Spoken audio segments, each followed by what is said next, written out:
Friends, मैं हूं महेश महतो और आप देख रहे हैं हमारा यूट्यूब चैनल भूगोल फॉर यू।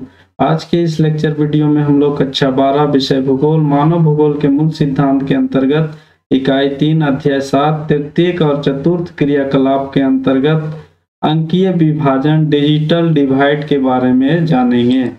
तृतीयक और चतुर्थ क्रियाकलाप से संबंधित यह 10वां लेक्चर वीडियो है। इससे पहले हम लोग तृतीयक और चतुर्थ क्रियाकलाप के विभिन्न विषय बिंदुओं को पिछले कई वीडियो में चर्चा कर चुके हैं। अगर आप लोगों ने ये वीडियो नहीं देखा है तो ऊपर आई बटन तथा नीचे डिस्क्रिप्शन बॉक्स में इसका लिंक दिया हुआ है, इसे क्लिक करके आप लोग देख सकते हैं। तृतीय और चतुर्थ क्रियाकलाप के कड़ी में यह 10वां लेक्चर वीडियो है और इस वीडियो में हम लोग अंकीय विभाजन के बारे में जानेंगे। अंकीय विभाजन को जानने से पूर्व यहाँ पर एक विश्व का मानचित्र में प्रदर्शित किया गया है। विश्व के मानचित्र में दिखाने का प्रयास किया गया है कि किस प्रकार से लोगों के पहुंच में कितने कंप्यूटर आते हैं।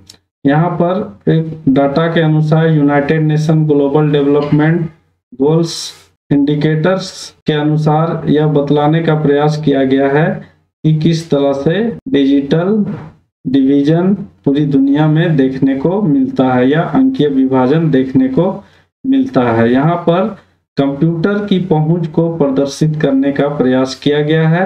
यो यहाँ गाढ़े कलर का दिखाया गया है। यहाँ पर सबसे ज्यादा 50 से 89 व्यक्तियों के पास, 100 में से 50 से 89 व्यक्तियों के पास लैपटॉप या कंप्यूटर उपलब्ध है। वहीं जो सबसे कम है इस कलर में जो दिखाया गया है, यहाँ पर इन क्षेत्रों में सबसे कम लैपटॉप या कंप्यूटर मोबाइल की पहुंच प्रदर्शित किया गया है।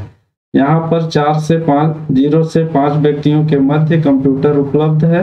कंप्यूटर पर 100 पीपुल के विषय में इस मानचित्र में दिखाने का प्रयास किया गया है। और चूंकि यह अंकीय विभाजन से संबंधित लेक्चर वीडियो है और अंकीय विभाजन में जो संचार से संबंधित संसाधन होते हैं वह लोगों तक कितनी पहुंच है यह इस लेक्चर वीडियो में जानेंगे। तो चलिए आज का सेशन का शुरुआत करते हैं और जानते हैं कि अंकीय विभाजन या डिजिटल डिवाइड क्या है। अंकीय विभाजन डिजिटल डिवाइड सूचना और संचार प्रौद्योगिकी पर आधारित विकास का लाभ सभी देशों में एक समान रूप से नहीं देखने को मिलता है, जिसका कारण है आर्थिक, राजनीतिक और सामाजिक स्थिति अलग अलग देशों में अलग अलग होता है। क्या होता है, सूचना और संचार प्रौद्योगिकी पर आधारित विकास जो होता है सभी देशों में एक समान नहीं होता है, नहीं पाया जाता है। क्यों नहीं पाया जाता है? क्योंकि सभी देशों का आर्थिक स्थिति, राजनीतिक स्थिति और सामाजिक स्थिति अलग अलग होता है। जिन देशों में आर्थिक, सामाजिक और राजनीतिक स्थिति सुदृढ़ होती है वहां पर सूचना और संचार प्रौद्योगिकी पर आधारित विकास अधिक देखने को मिलता है।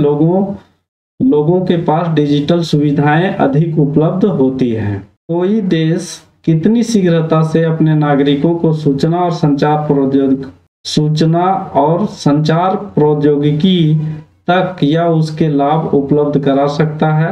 विकसित देश इसे शीघ्रता से उपलब्ध कराते हैं, वहीं विकासशील देशों में यह धीमी गति से होता है। विकसित देशों में आर्थिक, सामाजिक स्थिति बहुत अच्छी होती है या उच्च होता है, इसलिए उन देशों में सूचना और संचार प्रौद्योगिकी शीघ्रता से उपलब्ध हो जाती है। विकसित और विकासशील देशों में सूचना और संचार प्रौद्योगिकी के क्षेत्र में पहुंच में अंतर को अंकीय विभाजन कहा जाता है। यह प्रश्न आता है ऑब्जेक्टिव में या 2 नंबर के प्रश्नों में पूछा जाता है कि अंकीय विभाजन किसे कहा जाता है या डिजिटल डिवाइड किसे कहते हैं। तो इसका परिभाषा या इसे विकसित और विकासशील देशों में सूचना और संचार प्रौद्योगिकी के क्षेत्र में पहुंच में अंतर को अंकीय विभाजन कहा जाता है। विकसित देशों में इसका विकास अधिक हुआ है, वहीं विकासशील और पिछड़े देशों में सूचना और संचार प्रौद्योगिकी के क्षेत्र में पहुंच बहुत कम है। इसी प्रकार किसी देश के भीतर सूचना और संचार प्रौद्योगिकी के क्षेत्र में पहुंच की भिन्नता। किसी देश के भीतर सूचना और संचार प्रौद्योगिकी के क्षेत्र में पहुंच की भिन्नता अर्थात अंकीय विभाजन देखने को मिलता है। बड़े देशों में तो इसकी समस्या और भी अधिक है। अंकीय विभाजन मतलब डिजिटल सेवाएं हैं, उसका वितरण काफी असमान रूप से देखने को मिलता है। डिजिटल सुविधाएं का तात्पर्य है मोबाइल नेटवर्क, इंटरनेट, ये जो सुविधाएं हैं सभी जगह समान रूप से उपलब्ध नहीं हो पाती हैं। भारत और रूस जैसे विशाल देशों के महानगरीय क्षेत्रों में ग्रामीण क्षेत्रों की तुलना में सूचना और संचार प्रौद्योगिकी अधिक विकसित होता है। ये स्वाभाविक है, सभी देशों में ग्रामीण क्षेत्रों में सूचना और संचार प्रौद्योगिकी बहुत कम विकसित अवस्था में पाया जाता है। वहीं देश के महानगरीय क्षेत्रों में इसकी स्थिति अच्छी देखने को मिलती है। इसी प्रकार विश्व के महानगरीय या नगरीय क्षेत्रों में सूचना और संचार प्रौद्योगिकी का विकास अधिक देखने को मिलता है।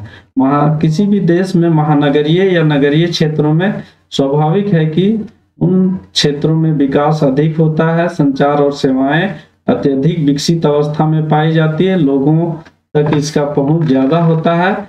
और इसके जस्ट विपरीत जो होता है ग्रामीण क्षेत्रों में लोगों तक इसका विकास कम देखने को मिलता है। ग्रामीण इलाकों में नेटवर्क या मोबाइल, कंप्यूटर, लैपटॉप लोगों तक पहुंच देखा जाता है। साथ ही साथ यहाँ और भी कई कारण होते हैं जिसके कारण ये सूचना और संचार प्रौद्योगिकी बहुत कम देखे जाते हैं, जिसमें से अशिक्षा एक प्रमुख कारण है तथा आर्थिक स्थिति कम होना।